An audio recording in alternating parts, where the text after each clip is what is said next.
अस्सलाम वालेकुम वरहमतुल्लाहि मेरे प्यारे अजीज़ों। अल्लाह ईश्वर गॉड की सलामती आप सभी पर हो।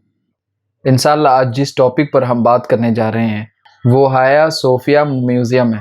हम देखेंगे कि क्या ये जो आज एक इशू बना हुआ है मुस्लिम माशरे में, जो इसकी सब तारीफ़ कर रहे हैं कि ये तैयब अर्दोगान की तरफ से बहुत अच्छा काम है कि एक म्यूज़ियम को मस्जिद में कन्वर्ट किया गया। आज हम इसी पर डिस्कस करेंगे और देखेंगे कि क्या ये सही है या गलत है। इस चीज़ पर हम गौर व फिक्र करेंगे इंशाअल्लाह। तो अल्लाह का नाम लेकर इस वीडियो का आगाज़ करते हैं।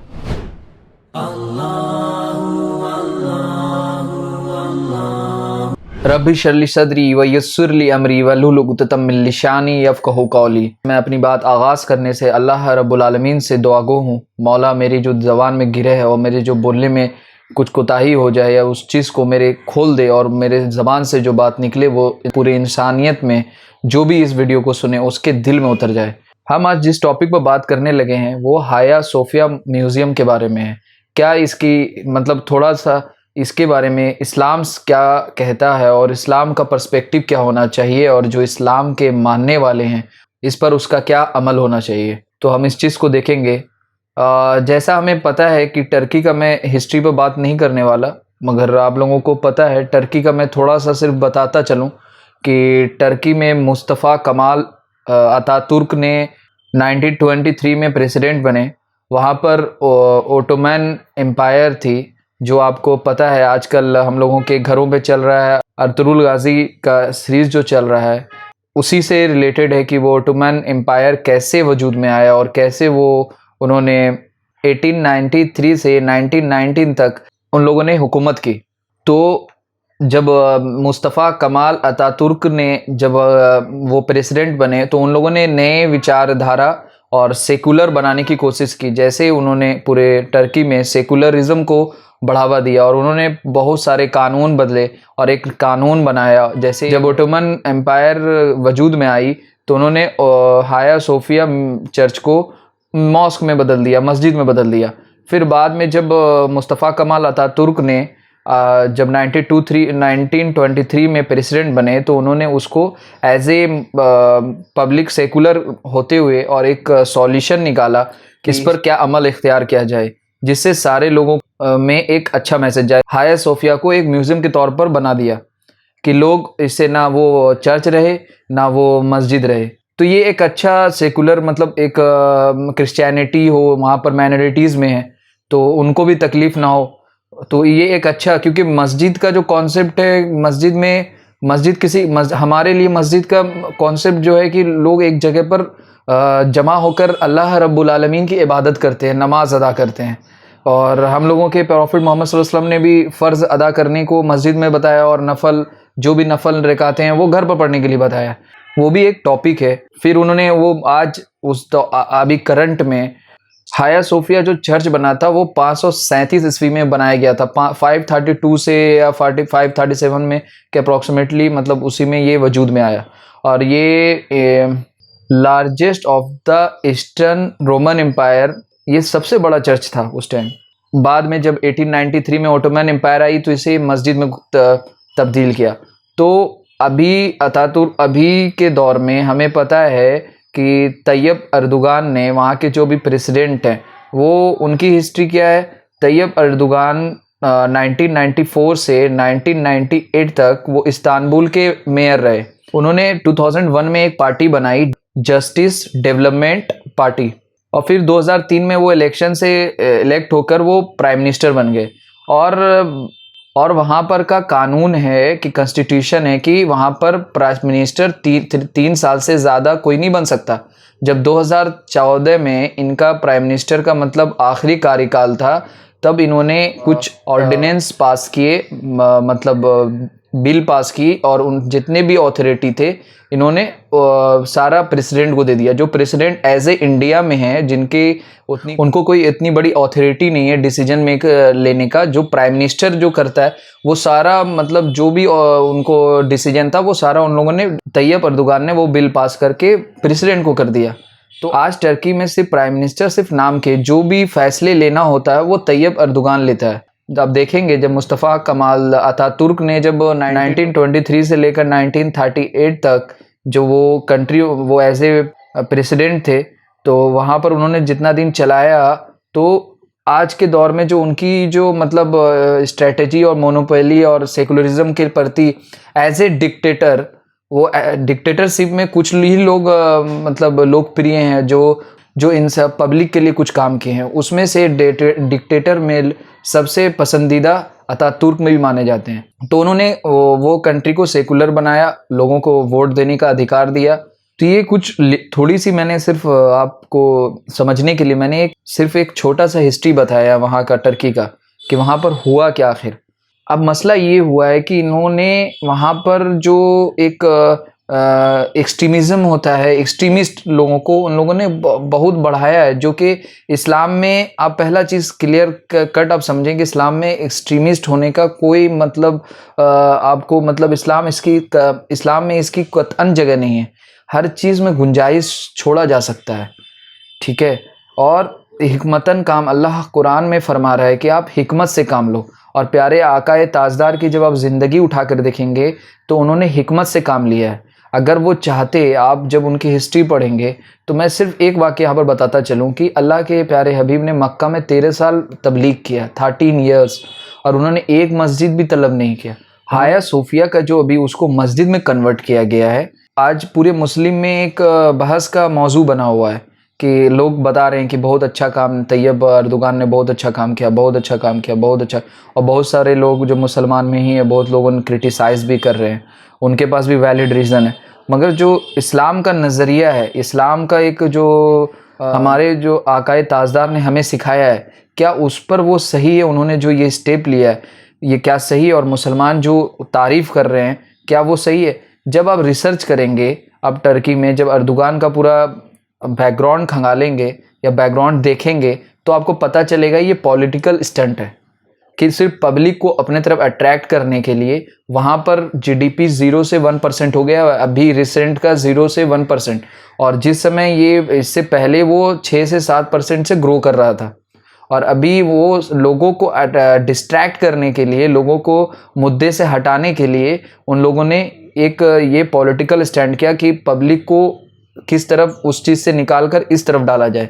तो इस्लाम इसके बारे में क्या कहता है? इस्लाम, हमारे आकाए ताजदार ने हमें कभी ये सब तालीमात नहीं दिया कि किसी को तकलीफ़। वहाँ पर माइनॉरिटीज़ हैं, क्रिश्चियंस हैं, और ये क्रिश्चियंस एक गलत मैसेज जाएगा लोगों में। जो चीज़ मुद्दा ख़त्म था, उस मुद्दे को उभारने से क्या फ़ायदा होगा? मस्जिद और भी हैं। अभी टर्की का रिपोर्ट है कि अभी कुछ सालों में 1000 मस्जिद की तामीर हुई है। 1000 मस्जिद से ज़्यादा लोग मस्जिद तामीर करवाया अर्दोगान गवर्नमेंट की तरफ से। और बहुत सारे कट्टरपंथियों को अर्दोगान ने बढ़ावा दिया है वहाँ पर। अभी एग्जाम्पल के तौर में क्या होता है कि इंसान को इन्फ्लुएंस करने के लिए अभी कुरान उठाकर तैयब, अभी कुछ दिन पहले बर्मा वाला मसला हुआ या बहुत बारे में, तो कुरान जान रहा है या नहीं जान रहा कोई नहीं पूछने वाला। सिर्फ 4 कुरान की आयत बता दी, बहुत खुश, पूरे मुसलमान खुश। हम मुसलमान ऐसे नहीं हैं। हम मुसलमान इल्म पर और हिकमत और हम मोहब्बत पर बिलीव करते हैं। हम बड़े दिल वाले हैं, हम छोटे दिल वाले नहीं हैं। अगर हमें ये समझना पड़ेगा कि ये जो हुआ है, और तब उस पर किसी मुसलमान को राय कायम करना चाहिए। अभी सब ट्विटर और दीगर प्लेटफॉर्म पे बहुत ज़्यादा इस चीज़ की बधाई दे रहे हैं, मुस्लिम उम्मा, मुस्लिम उम्मा। ये मुस्लिम उम्मा के लिए कोई काम नहीं किया इसने। मस्जिद ऑलरेडी बहुत हैं पूरी दुनिया में। मस्जिद अल्लाह रब्बुल, हमारे मज़हब में अल्लाह के प्यारे हबीब ने हमें हर जगह पर नमाज़ पढ़ने की इजाज़त दी है। मस्जिद एक गैदरिंग का जगह है जहाँ पर लोग जमा होकर अल्लाह रब्बुल आलमीन को याद करते हैं साथ में, और एक दूसरे से इंटरेक्शन करते हैं। तो ये ठीक है, बहुत अच्छी बात है, इसमें कोई दो राय नहीं है किसी की। मगर आप उस चीज़ पर बहस करें जो एक क्रिटिकल इशू है, आप वो उस चीज़ को ख़त्म कर दिया गया था, तो उस चीज़ को रीओपन कराना सही नहीं था। वहाँ पर की आवाम के लिए सही नहीं है। वहाँ पर वहाँ की जो सरकार है वो अपने नाकामी को छुपाने के लिए ये एक पॉलिटिकल स्टंट किया कि पब्लिक में कि लोगों को अट्रैक्ट किया जाए। लोगों में अपने मज़हब से सिर्फ मोहब्बत है, मगर मज़हब को जानने की किसी को भी हिर्स नहीं है कि मेरे मज़हब मुझे क्या सिखाता है। मेरे प्यारे आकाए ताजदार हमें क्या सिखाते हैं? हाँ, या क्या इस्लाम ने इस तरीके का कोई मामला किया है? आपको वो उमर रज़ी अल्लाह ताला अन्हु का एक वाक़या मिलेगा, तारीख़ की किताबों में है कि एक यहूदी के घर पर जब मुस्लिम हुकूमत आई तो एक यहूदी के घर पर यहूदी का घर तोड़कर एक मस्जिद तामीर कराई गई। वो यहूदी उमर फ़ारूक सिद्दीक़ के पास आए और उनको अपना सारा दर्द कह सुनाया। वो खुद गए, उमर फ़ारूक सेकंड खुलफ़ाए राशिदीन में से हैं, वो खुद गए और मस्जिद को अपने सामने ढाया, तोड़वा दी और फिर उनका घर बनाकर उनको दिया। तो ये वो लोग तो इस्लाम एकदम एग्जैक्ट जान रहे थे। इस्लाम मस्जिद और इससे नहीं है, इस्लाम अखलाक़ात, मोहब्बत, गरीबों की मदद करना, लाचार की मदद करना, माँ बाप की इज़्ज़त करना, आस पड़ोस का ख्याल और उनकी इज़्ज़त और एहतराम करना, अपने भाइयों का हक़ अदा करना, अपनी बहनों का हक़ अदा करना, अपने माँ बाप के साथ हुस्न सलूक करना, अपनी बीवी को अपने सर का ताज बनाना, अपनी बीवी के साथ अच्छे ताल्लुकात कायम करना, अपने बच्चों को अच्छी तालीमात देना। इस्लाम इसका नाम है। अल्लाह के रसूल सल्लल्लाहु अलैहि वसल्लम के साथ क्या जुल्म हुई? आज अल्लाह के प्यारे हबीब क्या थे? नबी थे, रसूल थे और सबसे आखिरी नबी अल्लाह के हबीब थे। मगर आपको पता होगा मक्का में उनके साथ क्या जुल्म और ज़्यादती हुई। ताइफ गए तो बच्चों ने उनके पैर फाड़ दिए मार के पत्थर, मगर अल्लाह के रसूल ने कभी बद्दुआ नहीं किया। जंगे ओहद हुआ तो उन पर पत्थर मारे गए, दांत शहीद कर दिए गए, अल्लाह के रसूल खूना खून हो गए, मगर अल्लाह के रसूल ने बद्दुआ नहीं किया। अल्लाह के रसूल ने मोहब्बत से काम लिया। हमें अब्दुल्ला इब्न उबय के बारे में वाक़या मिलता है। मुनाफिक था, सबसे छुपा हुआ, किसी से नहीं था। जब मदीना आए तो अल्लाह के रसूल तो अब्दुल्ला इब्न उबय के बारे में किसी से कोई बात नहीं छुपी हुई थी, वो पक्का मुनाफिक था। मगर अल्लाह के प्यारे हबीब का क्या ताल्लुकात और क्या उनके साथ रवैया था। हमें पता है कि अल्लाह के रसूल उनसे इखलाक से मिलते, उनकी तीमारदारी करते और जब वो वफ़ात पा गए तो उनका जनाजे का नमाज़ पढ़ाया, उनको अपने लिबास पहनाया। उनसे नफ़रत नहीं किया अल्लाह के प्यारे हबीब ने। हम उनके उम्मती मानने वाले हैं, हम उनको मानते हैं, हम उनको फॉलो करते हैं। तो हमें ये सब चीज़ हमें देखना, हमें दिल बड़ा करना है। एग्ज़ाम्पल के तौर पर जब एक माँ बाप का उसका बच्चा होता है या बच्चियाँ होती हैं, जब कुछ गलतियाँ करता है तो लोग उसके माँ बाप पर उंगली उठाते हैं कि माँ बाप ने उसको अच्छी तालीमात नहीं दिए या अच्छे संस्कार नहीं दिए। क्यों करते हैं? उनके माँ बाप को ब्लेम करते हैं। हमारा रहनुमा कौन है? हमारा रहबर कौन है? अल्लाह है और अल्लाह के प्यारे हबीब हमारे रहबर हैं।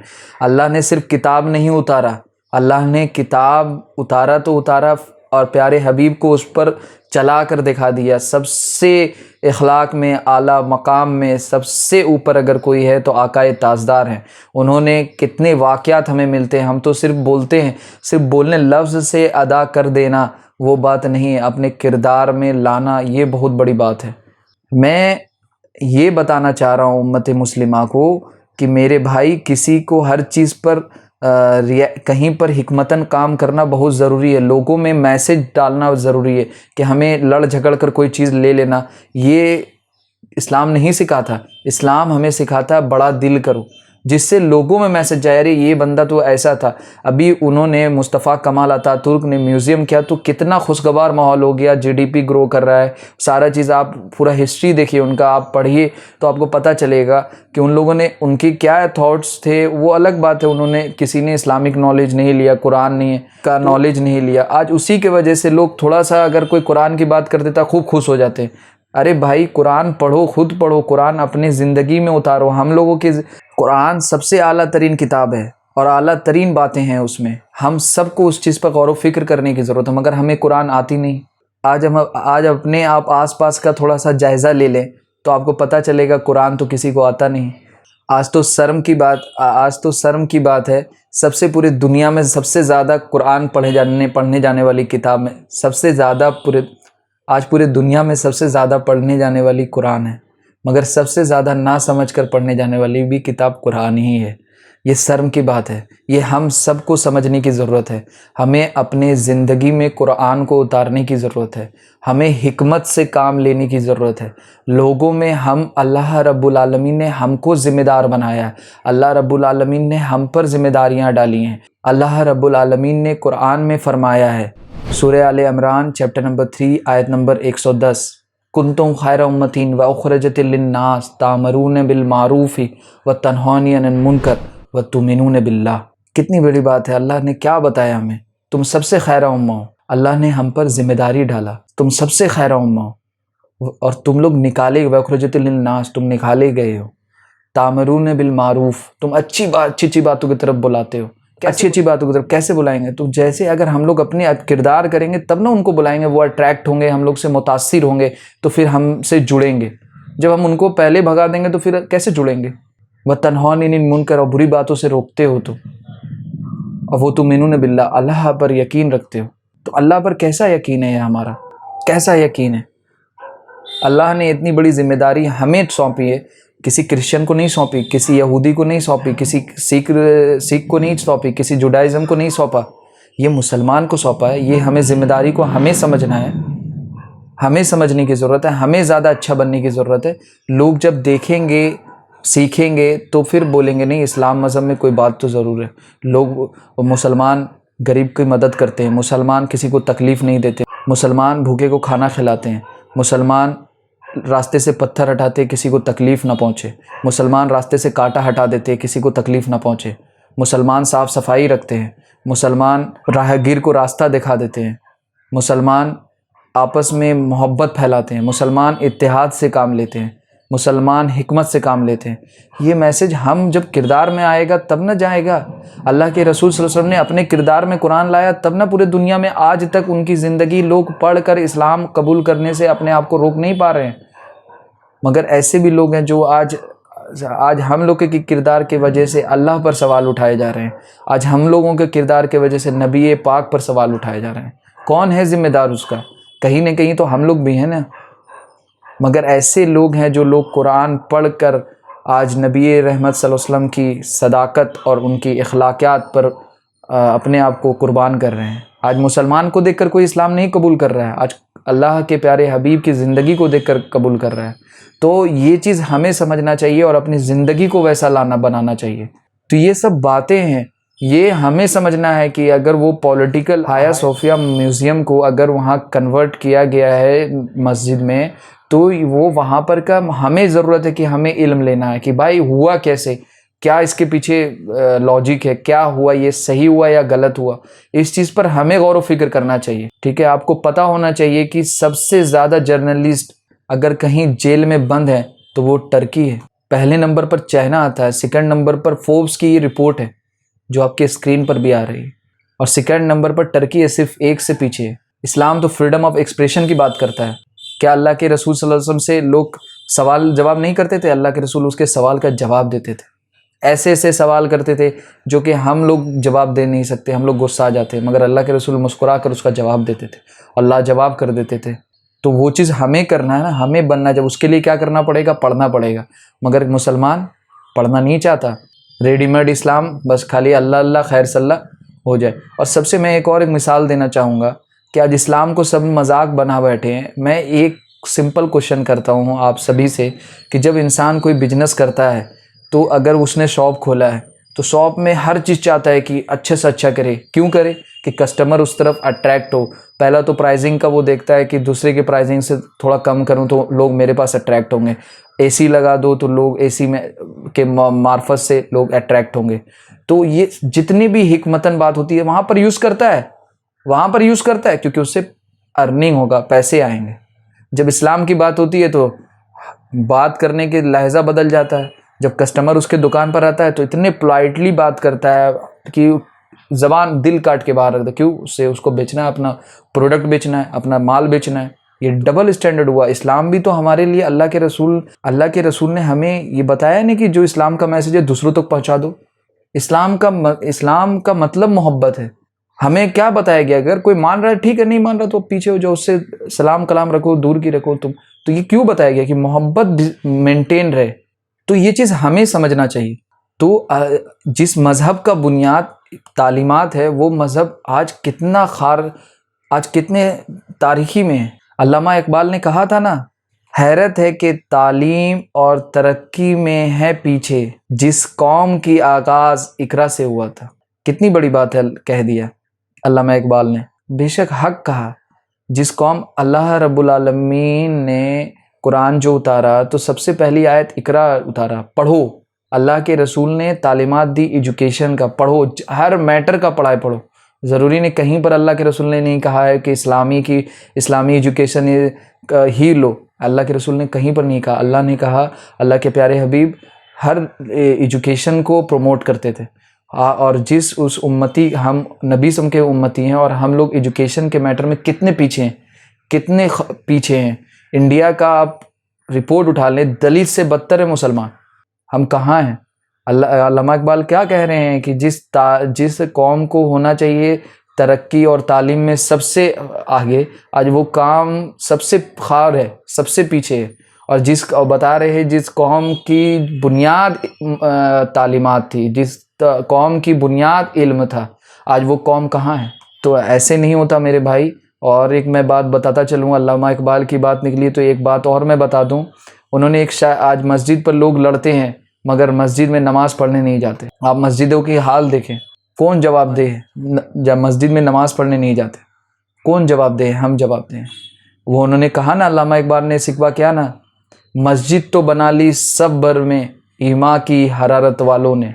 मस्जिद तो बना ली सब भर में ईमा की हरारत वालों ने, दिल तो पुराना पापी था बरसों में नमाजी बन न सका। कितनी बड़ी बात है। थोड़ा सा ईमान आया, बस कुरान तो पढ़ा नहीं, कुरान को पूरा तर्जुमा देखा नहीं, कुरान को सीखने की कोशिश नहीं की और मस्जिद बना ली और नमाजी बरसों में बन नहीं सका। खाली मस्जिद बना लिया, नाम का, अरे मस्जिद है। मस्जिद को आबाद करने की कभी सलाहियत नहीं हुई, मस्जिद को कभी आबाद करने की ख्वाहिशात नहीं हुई। आज कुरान 600 सफ़ा पर है। अगर 60 साल की ज़िंदगी है, अगर 20 साल आप हटा भी दें तो 40 साल में आप 600 सफ़ा नहीं पढ़ सकते, सीख नहीं सकते, उसको बाय हार्ट नहीं कर सकते, उसको कुरान को अपनी ज़िंदगी में नहीं उतार सकते। कितना बड़ा टास्क है आपको। छोटी सी बात है, उसको हमें पढ़ेंगे तब तो हम सीखेंगे। जब हम सीखेंगे, वो अमल करेंगे, लोग देखेंगे तो अट्रैक्ट होंगे, मुतासिर होंगे। हम रिप्रेजेंटेटिव हैं, ये बात को गौर व फिक्र रखें। हमको दूसरे को क्रिटिसाइज नहीं करना। अल्लाह हमसे सवाल करेगा, तुमने उसको दीन की दावत क्यों नहीं दी? तुमने उसको अच्छी बातों की तरफ क्यों नहीं बुलाया? तुमने उसे क्यों नहीं सिखाया? एरोगेंट बनना इस्लाम में सख्ती से आराम है। इब्लीस की आपको वाक़यात पता है, कुरान में अल्लाह ने सूरह बकरा में बता दिया और कुरान में हर मकामात पर बताया कि तकब्बुर करना इस्लाम में सख्ती से हराम है। और इब्लीस का क्या हाल हुआ था? कितना बड़ा वो आलिम था, कितना बड़ा फाजिल था, मगर उसने थोड़ी सी तकब्बुर दिखाई कि मैं आग से बना हुआ हूँ, वो मिट्टी से बना हुआ, मैं उसे सजदा करूँगा। तो क्या था? तकब्बुर। आज मुसलमान में देख लीजिए क्या बदअमली फैली हुई है। आज मस्जिद में सब नमाज पढ़ते हैं, कोई बड़ा अमीर आ जाए, कोई बहुत बड़ा इक़्तिदार वाला आ जाए, अगर उसके बगल में कोई फ़कीर है तो उसको हटा नहीं सकता, बल्कि उससे कंधे से कंधा, पाँव से पाँव मिलाना वाजिब है कि नहीं है? और हम देखते हैं ऐसा मस्जिद में, अल्हम्दुलिल्लाह, अल्लाह का करम है कि ऐसा अभी माहौल तो नहीं हुआ। मगर अब जब नमाज पढ़ के फारिग होते हैं तो फिर हकीर समझते हैं। अरे वो भी अल्लाह का बंदा है, अल्लाह ने आपको इक़्तिदार में दिया है, उसे नहीं दिया। यही फ़र्क है। इस्लाम तो इस्लाम ये है, कौन समझाएगा, कौन करेगा? जब हम उस चीज़ को अमल में लाएंगे तब लोग सीखेंगे। तो ये थोड़ी सी बातें थी। मैंने कहा अगर मैं जज्बात में कोई बात कहा है तो मैं आपसे माज़रत चाहता हूँ। इस्लाम को सही तरीके से लोगों तक पहुँचाए। सबसे पहले खुद सीखें, खुद पढ़ें। जब आप पढ़ेंगे तो जब कोई काम करेंगे वो चीज़ आपका देखकर तारीफ़ करेंगे और उससे मुतासिर होंगे, अट्रैक्ट होंगे, फिर आपसे के पास आएंगे, बैठेंगे, बात करेंगे। तो ये सब चीज़ हमें करने की ज़रूरत है, हम आप सबको करने की ज़रूरत है। और अल्लाह से दुआ गो हूँ, अल्लाह इस कौम की मदद फरमा, अल्लाह हम सब में इल्म लेने की चाहत को बढ़ा दे, अल्लाह हम सब को आपस में मोहब्बत करने वाला, हिकमत से काम लेने वाला बना दे। अल्लाह हम सब को नबी सल्लल्लाहु अलैहि वसल्लम की सच्ची दीन को लोगों में पहुँचाने वालों में से बना। आमीन या रब्बल आलमीन। अस्सलामु अलैकुम व रहमतुल्लाहि व बरकातहू।